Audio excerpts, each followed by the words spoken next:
Salut à tous les amis, j'espère que ça va et que vous avez la forme. Je vous souhaite la bienvenue dans ce nouveau vlog numéro 47. Un vlog en voiture, on est lundi matin, je pars au CrossFit, je pars m'entraîner et j'en profite et ça fait plaisir et j'apprécie parce que voilà, démarrer ces semaines comme ça, le lundi matin par du sport, ça n'a pas toujours été le cas et aujourd'hui, maintenant que voilà, j'ai mon indépendance, j'ai mon temps, j'en profite pour faire du sport, pour faire des choses qui ont du sens pour moi et j'avoue que je ne m'en lasse pas, ça fait toujours plaisir. Et cette semaine justement, j'ai eu envie de vous parler d'une personne pour qui justement c'est pas le cas parce qu'elle a fait malheureusement une succession de mauvais choix. C'est une vidéo qui a tourné un petit peu sur les réseaux sociaux ce week-end d'une femme qui, je crois que c'est une Belge, qui devait avoir autour de 55 ans, qui peut à peine payer son loyer, qui peut plus payer son chauffage, son électricité. Et en gros, elle nous raconte qu'elle a toujours très bien gagné sa vie pendant le reportage, et puis qu'elle a eu une perte d'emploi à un moment, et qu'après ça a été un peu la descente aux enfers, et qu'elle ne peut plus payer son chauffage, son électricité. Donc elle a même installé un compteur, fait installer un compteur chez elle, où elle recharge son électricité 20 € par 20 €. Donc c'est bien malheureux, c'est terrible et ça fait vraiment pas envie de vivre ça. Et concrètement, j'aimerais pas que cette personne ce soit ma mère. Et d'ailleurs, si c'était ma mère, je la laisserais pas dans cette situation-là. Mais le reportage, ce qui m'a un peu gêné, c'est que cette personne, elle passe son temps à se plaindre de cette situation et à faire comme si en fait c'était une fatalité et qu'elle y avait été absolument pour rien dans cette histoire. Et ça, c'est ce qu'on a envie de se raconter pour se donner bonne conscience, mais c'est pas la réalité. La réalité, c'est que si elle est arrivée dans cette situation, c'est parce qu'elle a fait une succession de mauvais choix à chaque fois. Le premier mauvais choix, c'est de se comporter comme une cigale en fait, puisqu'elle a très bien gagné sa vie jusqu'à 53 ans, mais elle a jamais acheté sa résidence principale. Donc ça, c'est déjà une première erreur. Et la deuxième erreur, c'est que elle a cramé toute l'oseille, quoi. Il n'y a rien qui a été mis de côté. Donc on ne peut pas non plus blâmer tout le temps la société pour ses mauvais choix. C'est pas la faute de la société ou la faute du président ou de n'importe qui si elle n'a pas acheté sa résidence principale. Et c'est pas la faute de la société si elle a claqué tous ses salaires en vivant vraiment, en dépensant tout en fait. Comme on dit, rat race quoi. Vraiment la rat race à 100%. On gagne de l'argent, on le dépense et on recommence le mois d'après. Donc c'est dramatique, c'est bien malheureux et ça m'attriste pour cette dame. Mais quand on est attristé, quand on est peiné, ça fait pas avancer les choses en fait. Donc la vraie question, la vraie chose à se dire, c'est qu'est-ce qu'on fait pour pas que ça arrive. Donc encore une fois, c'est pas non plus pour tout le monde ne pourra pas l'entendre, mais la première chose à faire quand on gagne sa vie, il y a beaucoup de gens qui vous disent de ne pas acheter votre résidence principale. Moi je pense que c'est une erreur, surtout quand pour l'instant on a encore cette niche fiscale qui fait que quand on achète notre résidence principale et qu'on la revend, on a une exonération sur l'impôt sur la plus-value. Donc ça, c'est quand même une chose qui est vraiment très intéressante. Et ouais, je viens d'un milieu paysan à l'origine. Mes grands-parents des deux côtés étaient agriculteurs. Et la première chose qu'on me disait, c'est « mets-toi un toit sur la tête ». Donc notre chère dame de ce reportage, elle n'a pas fait ça. Elle s'est pas mis un toit sur la tête. Donc ça, c'est déjà vraiment la première erreur. Et après, c'est mettre de côté, oui, ça c'est une chose. Mais aujourd'hui, quand on met de côté sur un livret A, on le voit, les chiffres de l'inflation, ils sont à plus de 5%. Donc tout l'argent qu'on met de côté sur un livret A, il perd 5% de sa valeur chaque année. Et j'ai même envie de vous dire que c'est encore pire.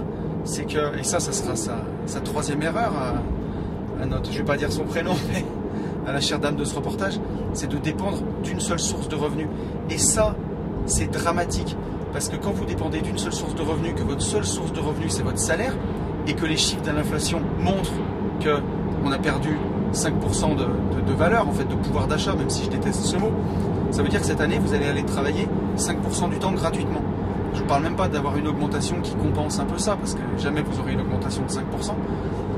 Mais en gros, voilà, vous allez travailler 5% du temps gratuitement. Donc sur une année de 220 jours, 5 fois 2, 10, vous allez travailler 2 semaines, aller entre 2 et 3 semaines gratos. Voilà. Donc super. Donc ça, c'est la dernière erreur, c'est de ne dépendre que d'une seule source de revenus. Comme si il y avait le salaire, voilà, ça c'était la source de revenus ultime, et après il n'y avait rien d'autre. Et ça, c'est la pire erreur qu'on peut faire parce que on croit qu'on est en sécurité avec un CDI, mais c'est pas du tout le cas. si on perd son emploi, et là la pauvre dame du reportage, c'est ce qui lui arrivait, elle gagnait 3 000 € par mois, elle pensait que c'était un acquis, qu'elle gagnerait ça toute sa vie, elle dépensait tout son argent, et un jour ça s'est arrêté, elle gagnait plus que 1000 balles. Quand vous avez eu l'habitude de gagner 3000 et de tout dépenser, redescendre à 1000 balles, déjà matériellement c'est compliqué pour remplir le frigo, mais en plus psychologiquement c'est hyper dur, parce que c'est aussi le principe de la rat race, c'est de s'identifier un peu à son niveau de revenu et croire que en gros notre valeur intrinsèque, on vaut ce qu'on gagne. Donc, je vous rassure, c'est complètement faux, mais c'est plus facile à comprendre quand on a des revenus passifs, des revenus automatiques qui ne dépendent pas du temps qu'on y passe et que le frigo se remplit tout seul. Mais quand on est dans ce mode de pensée que notre salaire représente notre valeur, c'est très dangereux, parce que quand ça s'arrête, c'est dramatique. Et donc, c'est hyper dangereux de ne dépendre que d'une seule source de revenus. On le voit pour la dame du reportage, elle perd son emploi, elle gagne plus que 1000 balles, elle peut plus faire face. Alors que ça, c'est une des premières choses à faire, c'est de multiplier ces sources de revenus. Vous ne devez pas dépendre d'une seule source de revenus. La sécurité de votre foyer, de votre famille ne doit pas dépendre d'une seule source de revenus. Moi aujourd'hui, si on devait les compter par secteur, on va dire que j'ai mes revenus de l'immobilier, j'ai mes revenus de la bourse, j'ai mes revenus de la crypto, et j'ai les revenus de mon business d'achat-revente, de marchand de biens, et aussi les revenus de ma partie internet. Donc on va dire que ça fait 5 sources de revenus. Mais si derrière on va les sous-détailler, alors là ça fait beaucoup plus, parce que rien que sur l'immobilier, en ce moment j'ai encore 14 lots, je suis en train d'en faire un peu plus, je suis en train d'en vendre, mais donc ça fait 14 sources de revenus différentes. Sur les actions, la partie bourse, je dois être réparti sur 5 ou 6 ETF, ça fait encore 5 ou 6 sources de revenus différentes.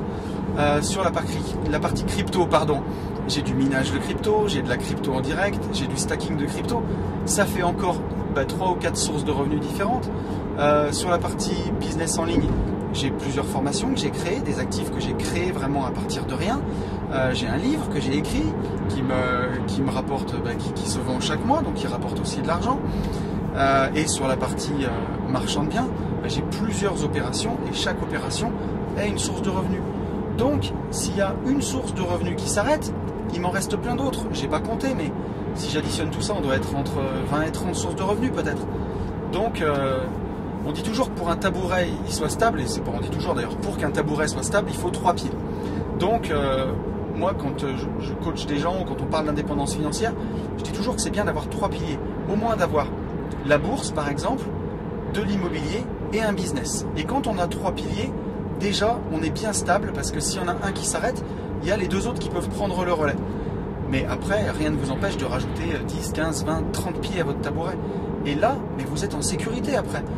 Et voilà, et cette pauvre dame du reportage, si elle avait acheté des appartements au fur et à mesure de sa carrière, si elle avait investi un petit peu en bourse, surtout en gagnant un salaire de 3 000 €, à 53 ans, elle aurait pu à travailler. Et le prix de l'électricité, le prix du chauffage, ce ne serait pas un problème.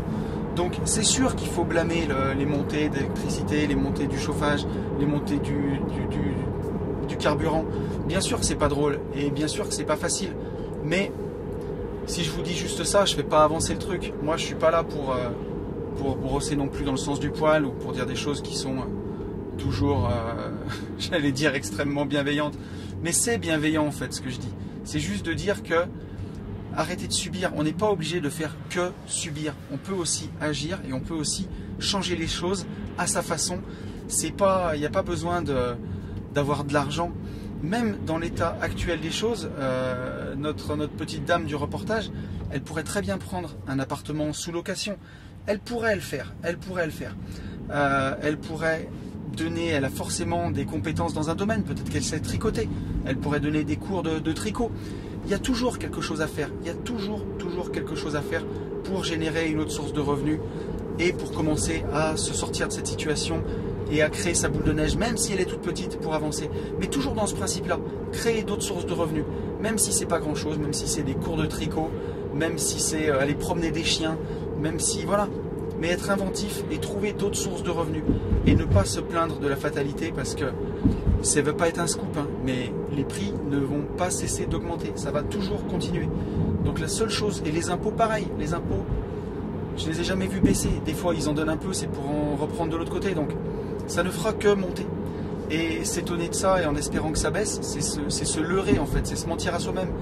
Et voilà, on est des grandes personnes, on ne croit plus au Père Noël. Donc il faut se prendre en main et créer sa sécurité de cette façon-là. Forcément que ça peut être stressant parce qu'il y a plein de gens qui se disent bah voilà, moi j'ai travaillé, j'ai mon salaire et ça doit subvenir à mes besoins. Mais ça, il n'y a rien qui l'écrit dans du marbre en fait. Que votre patron doit vous donner un CDI et prendre soin de vous pendant 42 ans et ensuite l'État prendra le relais avec votre retraite et prendra soin de vous jusqu'à votre mort. Je crois que c'était un homme politique, c'était Charles Pasqua qui disait, alors j'étais jeune, hein, mais j'ai lu ça il n'y a pas longtemps, les promesses n'engagent que ceux qui les croient. Et c'est bien malheureux, mais pour moi c'est la vérité. Donc voilà, si tu es jeune ou si tu n'es pas jeune et que tu regardes ma vidéo, une des premières choses que tu dois avoir en tête, c'est mets-toi un toit sur la tête. Alors va pas t'envoyer en l'air et te mettre un truc qui te colle au 35% d'endettement, mais tu peux très bien acheter un petit appartement, à un studio à 25-30 000 euros ou un petit immeuble de 3 logements et tu vas avoir les 2 logements qui te payent ton loyer. Il y a plein de solutions comme ça, il y en a plein, mais déjà mets-toi un toit sur la tête, ensuite investis. Voilà. J'ai pas envie de dire épargne parce qu'aujourd'hui épargne ça sert à rien, tu vas mettre de l'argent sur un livret A, il va perdre 5% par an, donc mets de l'argent de côté sur tes salaires et investis-le dans des actifs. À côté, tu peux aussi créer tes propres actifs. Voilà, aujourd'hui, on est dans l'ère de l'information.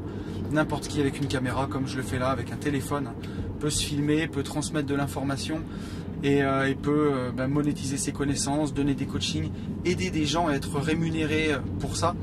Donc ça, on peut le faire aussi, créer des actifs, écrire un livre. Et je le dis parce que je l'ai fait. Donc ça, c'est des actifs pour toujours. Et ça vaut vraiment le coup de le faire. C'est des vrais compléments de revenus. C'est vraiment puissant. Aujourd'hui, je peux le dire publiquement parce que je l'ai expliqué dans les podcasts, mais notre livre, il est vendu 20 euros. J'en ai vendu plus de 1000. Ça fait 2 ans et demi qu'il est sorti. Ça fait 20 000 euros de recettes en 2 ans et demi.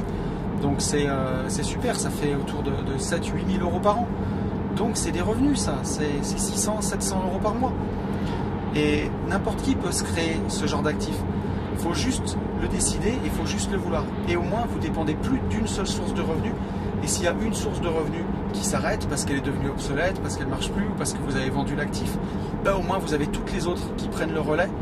Et croyez-moi, avec le temps, avec la magie des intérêts composés, si vous prenez ces bonnes pratiques, mais ça ne s'arrête jamais en fait. Si chaque mois vous épargnez 20% de votre salaire pour acheter des actifs, vous mettez votre argent dans quelque chose qui vous rapporte encore plus d'argent. Donc chaque mois, vous créez et vous rendez plus forte votre indépendance financière et vous ne vous retrouverez pas dans ces situations qui sont dramatiques de personnes qui ne peuvent même plus se chauffer, quoi. Et je suis d'accord, c'est pas normal et on ne devrait pas en arriver là. Et je suis d'accord que le revenu du travail, le revenu du salaire doit permettre de vivre décemment. Je suis d'accord avec ça, mais voilà, la preuve c'est que c'est pas le cas. C'est qu'il y a ce que j'aimerais, il y a ce qui devrait être et il y a la réalité des choses. Aujourd'hui, ça ne permet pas de le faire. Aujourd'hui, quand on gagne 1 200 euros par mois, 1 150 euros par mois, c'est compliqué de vivre décemment. Et on devrait pouvoir vivre décemment, mais le fait est qu'on ne peut pas.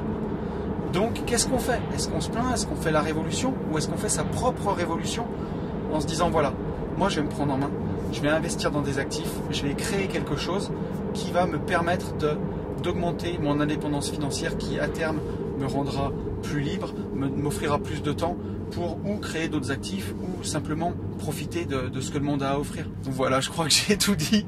Vous l'avez vu, attention, j'étais remonté, mais parce que ça me tient à cœur, ça me fait de la peine de voir ça en fait.